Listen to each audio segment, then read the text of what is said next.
Welcome to The Deal. I'm Mary Kathleen Flynn with a special look at the Kentucky Derby. I've got one of Louisville, Kentucky's native daughters with me, Suzanne Stevens, who is Senior Editor of Corporate Dealmaker. Suzanne, obviously you follow the race. You must have some picks. I do. I can't be from Kentucky and not have some picks for the race on Saturday. But I guess first we should talk about some deal making. I know there's a lot going on in the world of racing, a lot of competition. Yeah, there definitely is. Horse racing is a century-old business and a century-old sport, but it's facing competition like it never has before. I mean, there's casinos out there, there's online gambling, there's Texas Hold'em, there's just myriad digital entertainment options out there that are pulling attendance away from the tracks and also keeping younger fans, I think, from looking at horse racing as something they would like to do. So it's a really tough business right now, and the tracks are hurting because of it. So what are the tracks doing? I mean, take for example Churchill Downs. What are they doing? Yeah, I was able to go to Churchill Downs last year at about this same time and meet with their chief deal maker down there to kind of talk about a transformation strategy that they were launching at the time.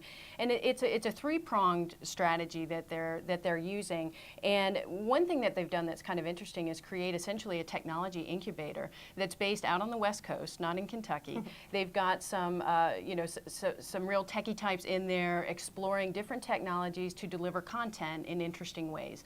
And one option would be, for instance, delivering racing content right to a mobile phone. So I think NASCAR does that. So the idea is to kind of do the same thing with horse racing, and obviously that's something that hopefully would appeal to a younger audience. Another thing that Churchill Downs has done is launched its own online account wagering system. It's called twinspires.com. So this It's is for up and online running. betting? Yeah, this is where you can actually go and place your bets. So if you want to place a bet on the Kentucky Derby, twinspires.com is one option to do that. And the Churchill Downs as a business had not had its own online venue before. Yeah. So twinspires.com has filled that need for them, and yeah, obviously it directs more revenue to the track, to the business itself. The third thing that they've done is they've vowed, and this is an issue that really transcends racing, they have vowed to get out there and aggressively protect their intellectual property. And in fact, just recently, Churchill Downs Incorporated, the parent company of Churchill Downs, sued a couple of horsemen's associations for what Churchill Downs alleges is illegally approving the distribution of Churchill Downs content to off-track betting sites that are out of the state. So they just recently filed that lawsuit. It'll be interesting to see if they're able to take ownership of the races that are at their tracks, because that's a big part of a way for them to capture more of their own revenue. And there was news on April 24?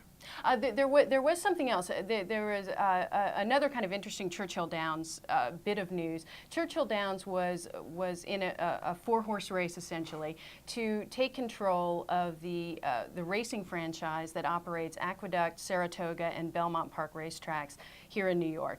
And that race was going on, all of last year. Churchill Downs actually voluntarily pulled out of its partnership group. They were in a partnership group that there was a lot of upheaval within, and it was just too much for Churchill Downs. There was a lot of change. So they voluntarily pulled out of that. The franchise eventually went back to the New York Racing Association, which just recently, its reorganization plan, it's been in bankruptcy, its reorganization plan was recently approved by a judge. So it'll be coming out of bankruptcy and will be running those tracks for, I think it's another 25 years.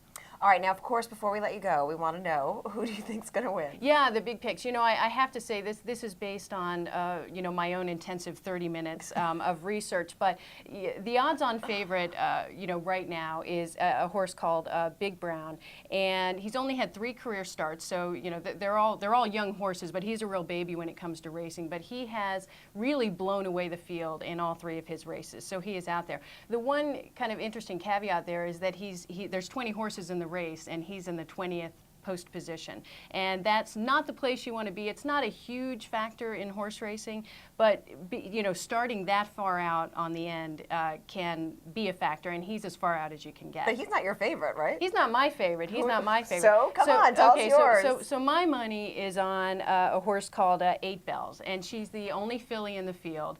And she's 20-1, so she's a bit of a long shot, but she's on a 4-race winning streak, so that's a good thing. But I figure in a year that a woman's actually contending for the White House, maybe there's a little extra mojo for the first filly to run in the Derby in the last 8 years. All right, tell me her name one more time. Her name is 8 Bells. 8 Bells. All right, you heard it here first. Thank you, Suzanne Stevens, Thank you. Senior Editor of Corporate Dealmaker, and thank you for watching The Deal. I'm Mary Kathleen Flynn.